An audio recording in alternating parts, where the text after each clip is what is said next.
नमस्कार। प्रबंध समिति आदर्श विद्या मंदिर ऑनलाइन क्लासेस में मैं उमा गहलोत आप सभी का स्वागत व अभिनंदन करती हूँ।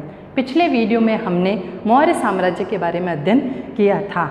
आज हम अध्याय 2 भारतीय इतिहास के स्वर्णिम पृष्ठ के बारे में अध्ययन करेंगे। आज का हमारा टॉपिक है गुप्त साम्राज्य के शासक। प्राचीन समय में विश्व गुरु का दर्जा किस देश को दिया गया था? भारत देश को। भारत देश को अखंड भारत में किसने परिवर्तित किया था? चंद्रगुप्त मौर्य ने। चंद्रगुप्त मौर्य ने कौन से साम्राज्य की स्थापना की थी? मौर्य साम्राज्य की।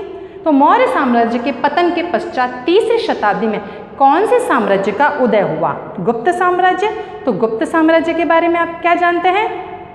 चलिए आइए आज हम गुप्त साम्राज्य के शासकों के बारे में विस्तार से अध्ययन करेंगे। चलिए हमारा पहला शिक्षण बिंदु है श्रीगुप्त। श्रीगुप्त का शासनकाल लगभग 240 से 280 ईस्वी तक रहा है। प्रभावती गुप्ता के पूना ताम्रपत्र अभिलेख में श्रीगुप्त का उल्लेख आदिराज के रूप में किया गया है। श्रीगुप्त ने महाराज की उपाधि धारण की थी। श्रीगुप्त कोई स्वतंत्र शासक नहीं थे, बल्कि किसी शासन के अंतर्गत सामंत हुआ करते थे और श्रीगुप्त ने ही गुप्त वंश की स्थापना की थी। हमारा दूसरा शिक्षण बिंदु है घटोत्कच। श्रीगुप्त ने अपने उत्तराधिकारी के रूप में घटोत्कच को नियुक्त किया, जिनका शासनकाल लगभग 280 से 319 ईस्वी तक रहा। घटोत्कच ने भी महाराज की उपाधि धारण की थी।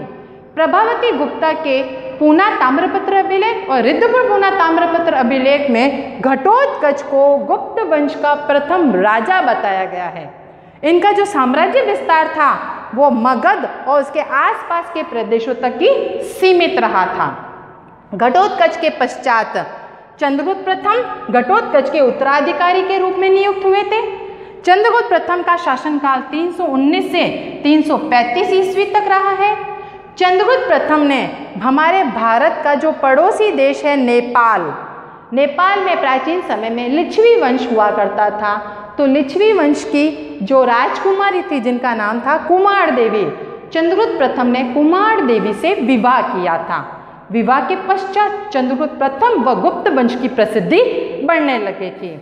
चंद्रगुप्त प्रथम ने अपने शासनकाल के दौरान एक संवत चलाया था जो गुप्त संवत के नाम से प्रसिद्ध हुआ था। और यह संवत कब चलाया था? 319 से 320 ईस्वी में चलाया था। चंद्रगुप्त प्रथम के पश्चात उनके उत्तराधिकारी के रूप में समुद्रगुप्त राजगद्दी पर आसीन हुए। समुद्रगुप्त का शासनकाल 335 से 375 ईस्वी तक रहा है। समुद्रगुप्त ने भी महाराजाधिराज की उपाधि धारण की थी। समुद्रगुप्त के दरबार में एक दरबारी कवि रहता था जिसका नाम था हरिसेन। हरिसेन ने समुद्रगुप्त की विजयों का उल्लेख प्रयाग प्रशस्ति स्तंभलेख में किया है।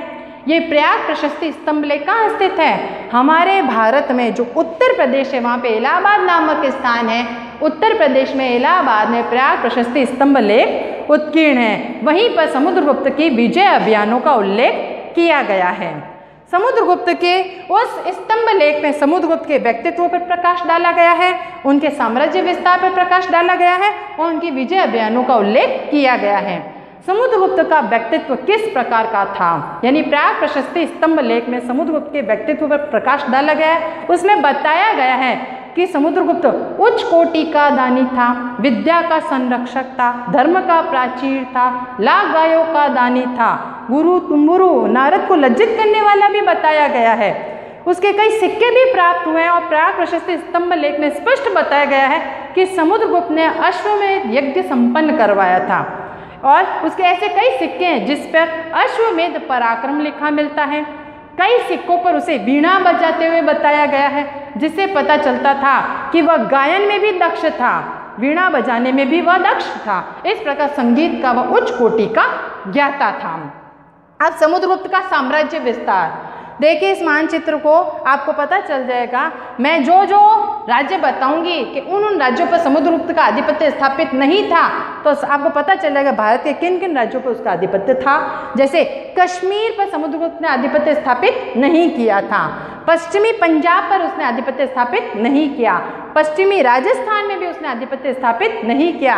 सिंध प्रदेश वर्तमान पाकिस्तान पर उसने आधिपत्य स्थापित नहीं किया और गुजरात पर उसने आधिपत्य स्थापित नहीं किया। से सारे भारत पर उसने अपना आधिपत्य स्थापित किया था। इस प्रकार समुद्रगुप्त ने भारत के बड़े भूभाग पर अपना आधिपत्य स्थापित कर लिया था। अब चलते समुद्रगुप्त की विजयों की तरफ। उसका जो दरबारी कविता हरिशेन ने समुद्रगुप्त की विजय अभियानों का उल्लेख प्रयाग प्रशस्ति स्तंभ लेख में किया है। और समुद्रगुप्त ने कितनी विजय अभियान किए थे? 8 विजय अभियान किए थे। पहला विजय अभियान कौन कौन सा था? पहला था समुद्रगुप्त ने गंगा यमुना दोआब पर विजय अभियान किया था। यह 2 चरणों में पूरा हुआ, पहले गंगा पर फिर यमुना पर।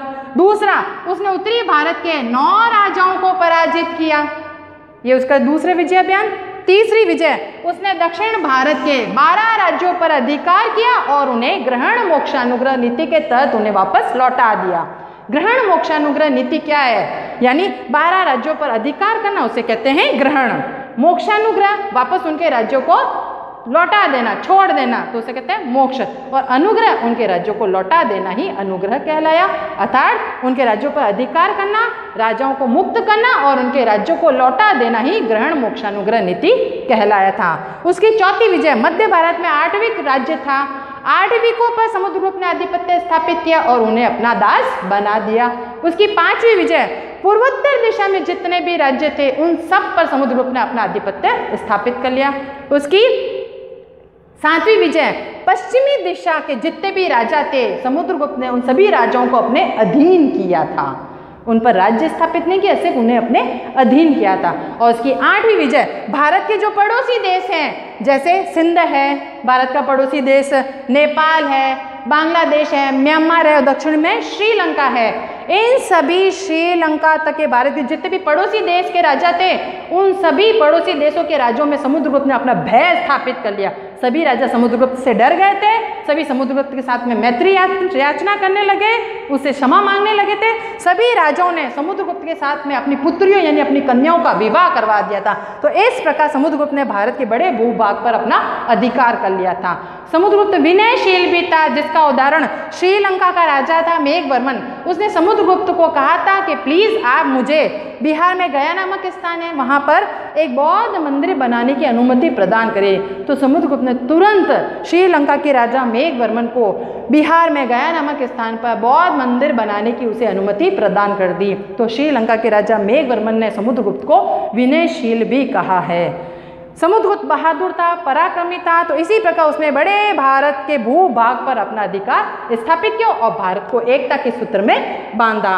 V.A. स्मिथ है, V.A. स्मिथ समुद्रगुप्त की बहादुरी, पराक्रम और उसके युद्ध कौशल के कारण समुद्रगुप्त को भारत का नेपोलियन कहा है।